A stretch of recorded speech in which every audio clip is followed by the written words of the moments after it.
나는 결혼한 지 3년이 되어가는 전업주부다. 아직 아이는 없는데 그것은 내가 남편 몰래 피임을 하고 있어서였다. 남편과는 중매로 만나 6개월 연애하다 결혼했다. 남편은 잘생긴 데다가 능력도 괜찮은 편이어서 어디 하나 흠잡을 데가 없는 사람이다. 물론 나의 결혼 생활은 원만한 편이었고 남편에게 별 불만도 없었다. 남편은 나를 많이 배려해주는 사람이어서 우리는 사는 동안 부부싸움이라는 것을 해본 적이 없다. 부부생활도 그럭저럭 만족하는 편이었고 우리는 충분히 인꼬부부였다. 하지만 그런 결혼생활이 나에게 조금의 진부함을 주고 있는 것도 사실이었다. 내가 결혼생활에 진부함을 느끼고 있다는 것은 나의 배부른 투정인지도 모른다. 사실 나의 의도는 고의가 아니었다. 그건 나에게 사고였다. 나는 결혼 후 단 한 번도 남편 이의 남자를 만난 적이 없었다. 아니, 생각조차 해보지 않았다. 왜냐면 결혼 전 이미 나는 많은 남자들을 만났었다. 그래서 남자는 이미 나의 호기심의 대상이 아니었다. 남자라는 존재에 대해 흥미를 일 즈음 나는 남편을 만나 결혼을 했다. 그만큼 내 남편은 괜찮은 사람이었다. 하지만 나에게 생긴 사고는 내가 어찌 설명해야 할까? 어쩌면 나는 누군가 쳐놓은 덫에 걸려든 것일까? 나는 내가 그다지 밝히는 편은 아니라고 생각한다. 그렇다고 싫어한다는 의미는 아니다. 좋아하지만 못하면 미칠 정도는 아니라는 말이다. 하지만 요즘 나는 충분히 밝히는 여자가 되어가고 있다. 그와의 시간, 나를 그렇게 만들어가고 있다. 나에게 생긴 사고의 주인공은 바로 아주버님이다.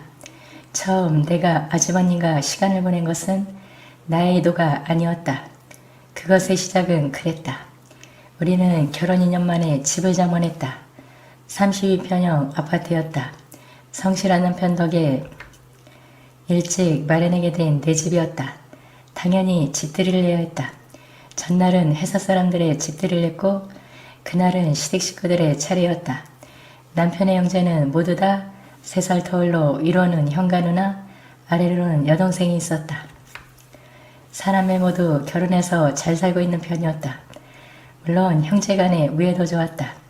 그날은 미국에 나가 있는 누님네의 분만 빼고는 모두가 다 우리 집에 모였다. 부모님, 아주버님네, 아이들들, 동생네에 아이 하나. 대식구가 모이다 보니 그다지 좁지 않은 집이 북적였다. 어쨌든 결혼하고 우리 집에 다 모이기는 2번째였나 보다. 사건의 발달은 그랬다. 그날 식사를 마치고 시부모님들은 쉬시겠다며 방으로 들어가셨고 남은 식구들은 거실에서 맥주를 마시며 담소를 나누었다. 모두들 적당히 치기가 올라 있었다. 나도 피곤해서 그런지 평소보다도 많이 치기를 느끼고 있었나 보다. 시간은 지나 12시가 지나고 있었고 모두들 피곤해하고 있었다. 그때 동생네가 먼저 자겠다며 일어났다. 아이들도 이미 거실에서 잠들어 있었다. 남은 아주버님네와 우리도 자야겠다고 생각했다. 그러다 보니 잠자리가 문제였다. 이사한 집은 방이 3개였는데 하나는 부모님이 또 하나는 동생네가 이미 차지하고 있었으니 더구나 거실에는 아이들이 여기저기 널브러져 잠들어 있었다. 그러다 보니 어디 자리를 펼 만한 곳이 마땅치 않았다. 그래서 자연히 형님네 분과 우리는 안방에서 같이 자기로 했다. 우리 부부가 침대에서 아주버님네는 바닥에 자리를 받으렸다. 그리고 다들 잠자리에 들었다. 그것이 문제였을까? 피곤함에 나는 한참을 달게 잤다. 하지마. 나는 남편이 귀찮게 한다는 생각에 옆으로 돌아누웠다. 하지만 남편은 뒤에서 계속 나를 귀찮게 했다. 웬일이지? 문득 나는 남편은 이러지 않는다는 생각을 했지만 금방 그만둔다. 딴 생각을 하기엔 나는 이미 너무 잠에 빠져 있었다. 그리고 체중에 남편이 싫지 않았다. 슬기언이겠지 생각했다. 밑에서 자고 있는 아주버님네가 신경 쓰였다. 사실 더욱 이상한 느낌이 든 것은 아마 그때였는지도 모른다. 평소의 남편과는 조금은 다르다는 생각을 했다. 남편은 집요했다. 순간 나는 남편을 제재해야 한다고 생각했다.